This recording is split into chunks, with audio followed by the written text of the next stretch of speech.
Nauuso nga ngayon yung ganitong klaseng merienda na parang bibingka, guys.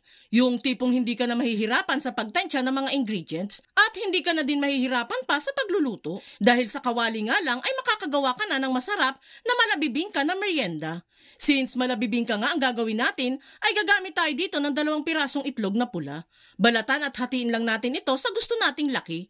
Ayos na ayos pala tong recipe natin sa mga taong nagkikrave ng bibingka tuwing Pasko, guys. Kahit nga ako takam na kaya napagawa na tuloy ako nito. Pag pala na-prepare na natin itong salted egg, ay dito naman tayo sa paggawa ng bibingka mixture. Dito nga po sa ating bowl ay magkakrak lang tayo dyan ng 1 pirasong medium size na itlog at 3/4 cup lang ng tubig. Itong recipe pala natin is pwede sa pamilyang may 4 hanggang 5 miyembro, guys. Kaya for sharing talaga itong recipe natin. Mix lang pala natin dyan ang itlog at tubig, then saka natin ilalagay itong pancake mix. Gagamit tayo ng pancake mix para hindi na natin kailangan pang magsukat-sukat at magtansya-tansya para lang ma-perfect ang mixture.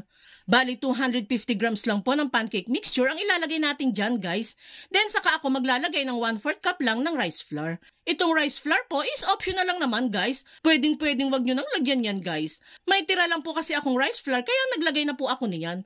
Pero uulitin ko po, pwede pong wala na yan.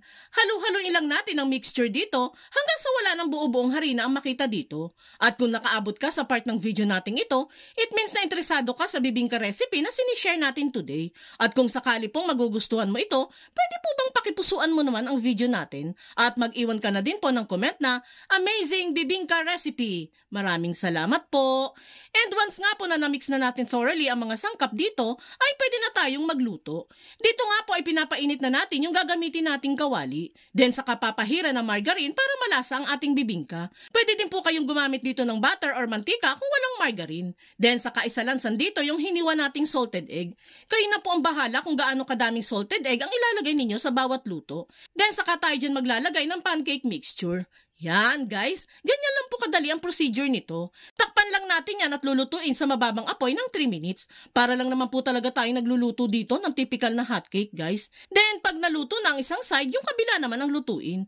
Takpan at lutuin naman natin yan ng kahit 1 minute na lamang po. Then, saka hanguin. Ulit-ulitin lang natin ang prosesong ito hanggang sa matapos tayo. And there you have it, guys.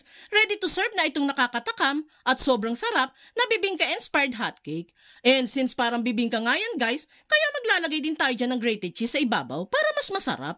O, diba, guys? Hindi na natin kailangan pang hintayin yung mga nagtitinda ng bibingka sa labas, guys. Dahil anytime na gustuhin mo, ay makakagawa ka na nito. Kaya itag mo na ang buong pamilya at barkada mong mahilig sa bibingka at subukan mo na din gumawa nito.